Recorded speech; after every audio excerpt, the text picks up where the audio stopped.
আসসালামু আলাইকুম, আমি মারুফ চলে আসছে আবারও আপনাদের সামনে। আপনারা তো ঢাকা থেকে রাজশাহী পুরো ভিডিওটা তো দেখলেন যে কিভাবে আমরা রাজশাহী শহর পুরাটা ঘুরলাম এবং একদিনে প্রায় 90% ঘোরা শেষ করে ফেলেছি। কিন্তু আমরা যে রাজশাহী থেকে যে আবার বগুড়াতে যাচ্ছি, বগুড়া গিয়ে মহিস্তানগড় ঘুরবো, আরো বিভিন্ন জায়গা ঘুরবো, এগুলা তো আপনাদেরকে দেখাতে হয়। তাই আজকে আমরা হচ্ছে বগুড়ার উদ্দেশ্যে রওনা হচ্ছি।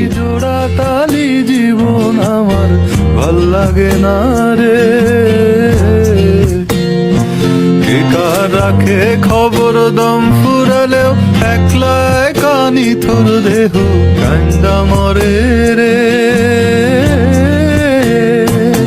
কে পাইল কার কি গেল, কার কি বাসে যায়, মঞ্জিরের পথে হাঁটার লোভে কেমন করে হায়। চন্দ্রদতম পাহাড় জুমু ঘরে পূর্ণিমা রাত বর্ষা জুড়ে জীবন জুয়ার আসর বসাবো। আসসালামু আলাইকুম, সবাইকে শুভ সকাল। আমরা কালকে রাতের বেলা আসছি হচ্ছে বগুড়াতে, আর এটা ট্রেনের ভিডিও তো দেখছেন যে আমরা এই যে বগুড়াতে আসতেছি, কিন্তু রাত হওয়ার কারণে আমরা আর কোনো ভিডিও নেই নাই, কোনো কিছুই করি নাই, যে এসে জাস্ট বন্ধুর বাসায় উঠছি, এটার কোনো ক্লিপ নেই নাই। আর এখন হচ্ছে সকালবেলায় যে আমরা নাস্তা করে বের হয়েছি, আমাদের সেই সকাল 6টা বাজে বের হওয়ার কথা ছিল, কিন্তু সারাদিন এত ক্লান্ত ছিলাম যে আমরা সকালবেলা উঠতেও পারি নাই। এই জন্য আমাদের সকালের ট্রেনটা মিস হয়ে গেছে। এই জন্য আমরা এখন রিল্যাক্স হয়ে আসতে ধীরে, এখন প্রায় 11টার মতো বাজে, আমরা আর কি এখন প্রায় 11টার মতো বাজে। আর আমরা যে এখন নাস্তা করে বের হইছি, এখন আমরা যাব হচ্ছে মহেস্তানগড়। এটা হচ্ছে বগুড়া শহরের ওইদিকে, ওই মহেস্তানগড় যাবো। ওই জায়গায় অনেক কিছু দেখার আছে, সবকিছু ঘুরবো ফিরবো। কিন্তু সবচেয়ে বড় বিষয় হচ্ছে আমি ভিডিও করলে ওদের এত কোনো সমস্যা। আপনারা তো ভিডিও দেখেন, কিন্তু পিছনের যে এদের যে কাহিনী থাকে এইগুলো তো আপনারা তো কখনো দেখেন না। আপনারা তো মনে করেন যে পিছনে সবাই খুব চিলে থাকে, সবাই খুব আনন্দে থাকে, কিন্তু আমি যখন ভিডিও করি, আমি যখন ক্যামেরা অন করি, তখন পিছনে তাদের অবস্থাটা ঠিক এইরকমই থাকে। তারপর আমরা দেরি না করে আমরা ওই দিক থেকে আমরা বাই রোডে চলে যাই। আমরা এই যে বাসে করে যাচ্ছিলাম, আর এত বৃষ্টি নেমে গেছে যে ভাবতে পারি নাই যে এইভাবে বৃষ্টি নেমে যাবে। আর আমরা যেহেতু ঘুরতে এসেছি, বৃষ্টি আসুক যত যাই আসুক, আমরা এই বৃষ্টির ভিতরেই আমাদের তো যেতে হবে, তাই আমরা বৃষ্টির ভিতরে বের হয়ে গেছি। তবে বাসের জার্নিটা প্রায় ঘন্টা খানিকের মতো ছিল। তারপর আমরা নেমে গেছি, যে এটা হচ্ছে চার মাথা, এটাকে সবাই চার মাথা বলে থাকে। আমরা এখানে এসে নেমেছি বাস থেকে, আর এইখান থেকে আমরা একটা অটো নিব। অটো নিয়ে আমরা যাবো মহেস্তানকে, একবার মূল পয়েন্টে আমরা চলে যাবো। এরপর আমরা এই যে একটা অটো নিয়ে রওনা হয়ে মহেস্তানগড়ের পথে। আর আমরা যেতে যেতে অনেক কিছু উপলব্ধি করছিলাম, যার যেহেতু আমাদের ঘুমটা ভালো হয়েছিল, তাই এবার রাজশাহীর মতো আমরা গাড়ির ভিতরে ঘুমাইনি। আমরা সুন্দর সুন্দর দৃশ্যগুলো উপভোগ করছিলাম, আর বগুড়া শহরটাকে আমরা দেখছিলাম।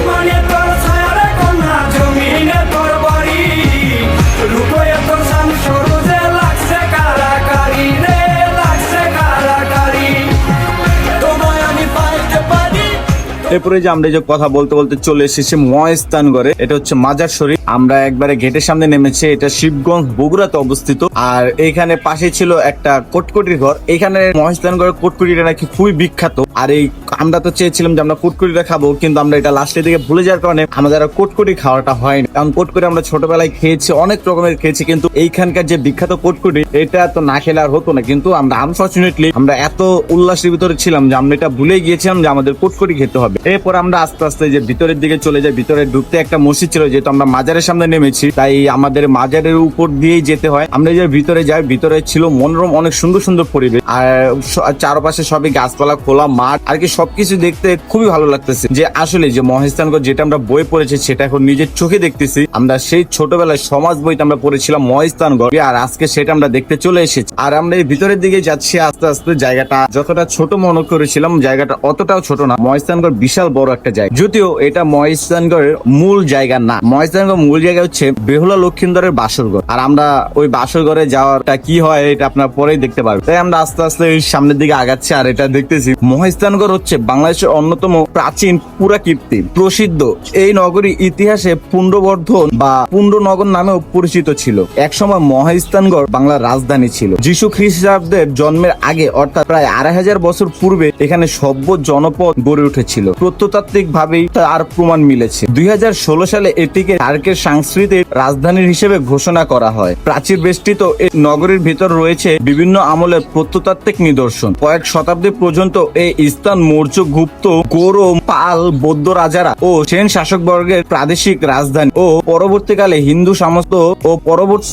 হিন্দু সামন্ত রাজাদের রাজধানী ছিল। তৃতীয় খ্রিস্টপূর্বাব্দ থেকে পঞ্চদশ খ্রিস্টাব্দ পর্যন্ত অসংখ্য বৌদ্ধ রাজা ও অন্যান্য ধর্মের রাজারা রাজত্ব করেন। মহেস্থানগড়ের অবস্থান বগুড়া জেলার শিবগঞ্জ উপজেলায়। বগুড়া শহর থেকে প্রায় 13 কিলোমিটার উত্তরে করতোয়া নদীর পশ্চিম তীরে গেলে এই শহরের ধ্বংসাবশেষ দেখা যায়। এরপর আমরা এই যে আস্তে আস্তে এই ইতিহাসগুলো জেনেই আমরা জানতে আমরা যে ভিতরের দিকে চলে যাই। যত ভিতরে যাচ্ছি ততই হচ্ছি যে জায়গাটা আসলেই খুবই সুন্দর ছিল, যে মহেস্থানগড় আসলেই দেখার মতো একটা জায়গা। এই জায়গায় ঘোরার জন্য আসলে আসা যায়। আর আমাদের প্রাচীনকালে ঐতিহাসিক জায়গাগুলো ঘুরলে আপনাদের জ্ঞান বাড়বে। শুধু প্রাচীনকালে জায়গা না, এটা যে কোনো জায়গা ঘুরলে আপনার জ্ঞান বাড়বে। ঘুরলে জ্ঞান কখনো কম, তাই যত পারবেন ঘুরবেন, কখনো বসে থাকবেন। আর আমরা তো ঘুরতে ঘুরতে এতটাই ক্লান্ত না, আসলে আমাদের শরীরে পুরো ভরপুর এনার্জি।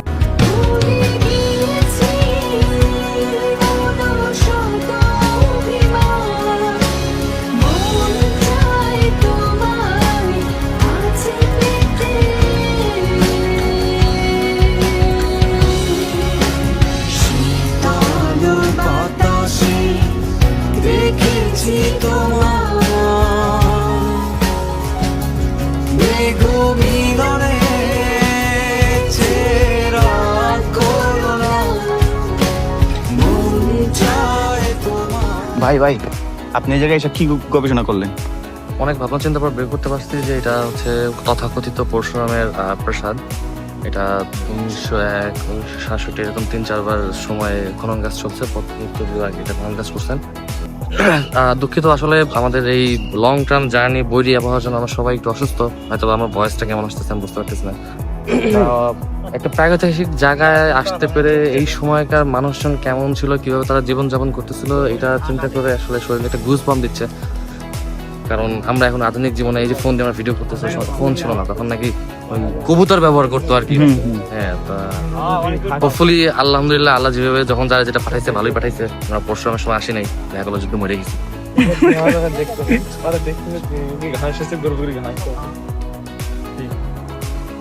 আসলে এতক্ষণ ধরে আমরা এইসব স্ট্রাকচার, অ্যালাইনমেন্ট এইসব জিনিস দেখতেছিলাম, বাট রিসেন্ট আমি একটা চাচাকে অবজার্ভ করলাম যে কিনা এইগুলো দেখাবা তারা দেখতেছে কতখানি ঘাস আছে, তার গরু ছাগলকে নিচে খাওয়ানো যাবে কিনা। তিনি আইডিয়াটা পাইছে ওই গরুটা থেকে। মানে কি বলবো, আমার মতে এটা আসলে বেস্ট পার্ট ছিল এখানকার, যে জায়গার মায়ের বাপ গরু ছাগলের খাবারে মানে বেশি প্রায়োরিটি দেওয়া হচ্ছে। ভালো তো, সব জায়গায় প্রফিট খুঁজতে হবে। কিন্তু আমি বুঝলাম না এখানে যারা খনন করছে তারা প্রচুর আইলসা ছিল, কারণ তারা মাত্র 2.5 হাত বের করছে, বাকিটা বের করতে কি অসুবিধা ছিল? এটা দেখে কি করবো আমরা? এই হচ্ছে আমাদের অবস্থা, যে আমরা এই জায়গায় ঘুরতে গিয়েছিলাম আর কি। আমরা প্রাচীন সম্পর্ক কথা নিয়ে না বলে আমরা যে কি বলতেছিলাম, আমরা বর্তমান জিনিসগুলো উপলব্ধি করতেছিলাম, আমরা এইগুলো নিয়ে আমরা সমালোচনা করতেছিলাম যে কিরকম একটা জায়গাকে কি বানিয়ে রেখেছে। এই জায়গায় গরু ছাগলের লালন পালন হচ্ছে আর জায়গাটাকে এইভাবে করে রেখে। তারপর ঘুরতে ঘুরতে ভাবলাম যে সবকিছু তো এত সুন্দর একটা জায়গায় যদি শাহরুখ খানের বিখ্যাত পোস্টটা যদি না দেয় তাহলে তার তো হলো না। আর আপনারা যারা আমাকে সবসময় দেখেন তারা হয়তো সবসময় দেখে থাকেন যে আমি যেখানেই যাই এই শাহরুখের এই পোস্ট আমার সবসময় থাকে। এটা সমুদ্র হোক, পাহাড় হোক, যেখানে যাই এটাতে আমার একটা ছবি থাকবে, না হলে কিরকম জানি ঘোরার একটা তৃপ্তি থাকে না। আর এই পোজ আমার সবসময় থাকে। তাই আমরা এখন অটোতে করে যাচ্ছি ওই জায়গা থেকে মহেস্থানগড়ের ওইটা মূল জায়গা না, আমরা ওই জায়গাটা ঘোরা শেষ করে এখন ওইটা ঘোরা শেষ করতে পারবেন না। ওইটা যে বড় জায়গা, ওই জায়গাটা আপনি পুরাটা হেঁটে একদিনে ঘোরা অসম্ভব একটা বিষয় ছিল। অটো দিয়ে যাচ্ছি, যে পিছনের এই সাইডটা পুরাটা হচ্ছে মহেস্থানগড়ের। আর আমরা এখন যাচ্ছি হচ্ছে জাদুঘরের উদ্দেশ্যে। মহেস্থানগড় জাদুঘর, এই জাদুঘরে প্রাচীনকালের অনেক কিছুই রয়েছে যা কিনা আমরা ভিতরে গেলেই দেখতে পারবো। আর সবচেয়ে মজার বিষয় হচ্ছে যখন আমরা এখানে যাই, আমরা এই মহেস্থানগড়ে জাদুঘরে যাই, জাদুঘরে যাওয়ার আগেই এই যে আমাদের যে বেচারা ইমতিয়াজ ওর জুতাটা ছিঁড়ে যায়। আমাদের সাথে ওই যে শাহরুখকে পোস্ট দিতে গিয়ে একটু করতে গিয়ে ওর জুতা তলাটা ছিঁড়ে যায়। বুঝেনি তো বৃষ্টির ভিতরে আর কি এই লোফার পরে চলে। যাই হোক, আর আমরা এটা ক্যামেরাতে দেখাচ্ছিলাম, দেখে ও খুব করতেছিল যে তুই ক্যামেরা দিয়ে ফিরাইলে আমি আর হাঁটবো না, আমি দাঁড়িয়ে থাকবো। আমরা এইগুলা বলতে বলতে তারপর আমরা স্টুডেন্টের আইডি কার্ড দিয়ে আমরা হাফ টিকিট কেটে আমরা ভিতরে ঢুকি। ঢুকি, যে জাদুঘরটা আমরা দেখবো, ওই হিসাবে আমরা ভিতরে ঢুকি। কিন্তু ভিতরে ঢুকতে পরিবেশটা খুবই মনোরম ও সুন্দর একটা পরিবেশ ছিল, যে ভিতরে জাদুঘর না দেখলেও কোনো সমস্যা নেই, কিন্তু এই জায়গাটা না ঘুরলে হয়তো মিস করে ফেলতাম। কিন্তু আমরা যখন ভিতরে যাই জাদুঘরে ঢোকার পর মনে হয়েছে যে আমরা যে 10 টাকা দিয়ে যে জাদুঘরে ঢুকেছি, আমাদের এই 10টা টাকাই নষ্ট। কারণ ভিতরে যা ছিল, যদিও ওইগুলা ক্যামেরা বন্দি করা নিষেধ ছিল, ক্যামেরায় ধারণ করা নিষেধ ছিল, যার কারণে আমরা ক্যামেরায় ধরতে পারিনি। কিন্তু আমরা যা দেখছি এগুলো দেখার মতো না এবং এগুলো বলার মতো না যে ভিতরে কি ছিল। ভিতরে মূর্তি টুর্তি দিয়ে ভরা ছিল, আরো আবিজাবি আরো অনেক কিছু ছিল, যেগুলো না বলাই ভালো। আর এদিকে দেখি এই যে আর কি লেখা আছে যে প্রাপ্তবয়স্করা দোলনায় বসবেন না, কিন্তু তারা কি সুন্দর, তারা প্রাপ্তবয়স্ক না, তারা বয়সের ওভার, প্রায় জীবনের শেষের দিকে এসেও তারা এরকম। তারপর দেখতে দেখতে আমরা ভিতরে যাই, তারপর আমরা জাদুঘর থেকে বের হয়ে জাদুঘর অপোজিট আরেকটা জায়গা আছে, ওইটার ভিতরে এটা নামটা ভুলে গেছি, তাই এখন বলতে পারছি না, এটার জন্য আন্তরিকভাবে দুঃখিত। আর আমরা এই জায়গায় যাই, এই জায়গাটা অনেক সুন্দর ছিল আর কি। এই জায়গায় লুকোচুরি খেললে পুরো 100 আর কি, যে কেউ গিয়ে এমনি লুকোচুরি খেললে ভালো হইতো। আমরা ছোটবেলায় লুকোচুরি খেলতাম, কত ঝোপঝাপ আছে, ওই জায়গায় যা লুকাইতাম। এই জায়গাটা অলমোস্ট ওই রকম, তবে জায়গাটা অনেক সুন্দর ছিল, অল্প একটু জায়গা ছিল কিন্তু জায়গাটা খুবই সুন্দর ছিল। এরপর ওই বেচারা জুতে ছেঁড়া যাওয়ার কারণে সে আর আমাদের সাথে আসে না, আমরা 3 জন মিলে আবার একটু ব্যাকে আসি, যে এই জায়গাটাতে আমরা ঘুরি নাই। আর এই জায়গাটা তো না দেখলে তো আর হয় না, আর ছবি তোলার জন্য এটা বেস্ট একটা প্লেস। আর ওয়েদার ডিমান্ড ভাই, ওয়েদারটা খুবই জোস ছিল। কি বলো, আমরা যে ঘুরতে এসেছি, আমাদের রাজশাহী বলেন, বগুড়া বলেন, মহেশখালীগঞ্জ বলেন, তার সামনের জায়গায় ঘুরবো, পুরো জায়গাটাই ওয়েদার ডিমান্ড ছিল। আর কি আমরা ওয়েদারটাতে ঘুরে মজা পেয়েছি, না রোদ ছিল না ওইরকম বৃষ্টি ছিল। কিন্তু আমাদের ঘোরা শেষ মুহূর্তে অল্প কিছু দেখা বাকি, এরকম সময় বৃষ্টি চলে আসে, যার কারণে আমরা ঠিকঠাক মতো ইন্ডিংটা করতে পারি না। কিন্তু সারাদিন আমাদের ঘোরাফেরা ভালোই হয়। আমরা ভিতরের দিকে যাই না, যে এটা পুরাটাই সমতল ভূমি, এটা পুরো একটা মাঠের মতো, এই জায়গায় যেয়ে লাভ নেই। তাই আমরা এই সিঁড়ির উপর দাঁড়িয়ে কিছু ফটোশুট করি, আমরা এখানে দাঁড়িয়ে অনেক ভিডিও করি, ফটোশুট করি। এইখান থেকে তারপর আমরা সিঁড়ি থেকে নেমে আবার এই সাইডে যাই, যে জায়গাটা দেখা যায়। জায়গাটা খুবই মনোরম এবং নিরিবিলি ছিল, যার কারণে এখানে গেলে আপনার কাছে খুব একটা বেশি খারাপ লাগবে না, ভালোই লাগবে। তারপর ওই জায়গা থেকে বের হতেই বৃষ্টি চলে আসে, যা বলতেছিলাম একটু আগে, যে আমাদের শেষ মুহূর্তে বৃষ্টি চলে আসে। আমরা যাচ্ছিলাম বেহুলা লক্ষিন্দরের বাসর ঘরের উদ্দেশ্যে, আর সেই মুহূর্তে বৃষ্টি চলে আসে, যার কারণে এরকম ঝুম বৃষ্টি নামে যে প্রায় হাঁটু পরিমাণ পানি উঠে যায়। বগুড়া শহরে অল্প বৃষ্টিতে অনেক পানি উঠে যায়, এই জিনিসটা খেয়াল করলাম, কিন্তু পানি অনেক তাড়াতাড়ি চলে যায়। তারপর আমাদের আর ওই বেহুলা লক্ষিন্দরের বাসর ঘরে যা হয় না, তারপর আমরা ওইখান থেকে খাওয়া দাওয়া করে আমরা বাসার উদ্দেশ্যে রওনা করি। তারপর আমরা চলে আসি বগুড়া মেন টাউনে। এই জায়গায় এসে একটা পার্কে উঠি, এই পার্কে আমরা অনেকক্ষণ বসে থাকি। আমরা এই পার্কে প্রায় বিকালটা কাটাই, আমরা এখানে বসে গল্প গুজব করি। আমাদের ফ্রেন্ড কুরাইশি আরো কিছু ফ্রেন্ড আসে, আমরা সবাই মিলে অনেক আড্ডা মাড্ডা দেই। তারপর এই জায়গা থেকে আমরা সন্ধ্যাবেলা মুভ করি। কিন্তু আমরা তো সবকিছু ভুলে গেল, এখানকার দইটা তো মিস করা যাবে। তাই এখানকার বিখ্যাত ব্র্যান্ড চিনি পাতা, এটা খুবই নাম করা একটা ব্র্যান্ড, তাই আমরা ব্র্যান্ডে চলে গেলাম দই খেতে। আর এই দই খাওয়া শেষ মানে আমাদের বগুড়া শহরও ঘোরা শেষ। আজকের ভিডিওটা এই পর্যন্তই। ভালো থাকবেন, সুস্থ থাকবেন, নেক্সট ভিডিওর অপেক্ষায় থাকবেন। আসসালামু আলাইকুম।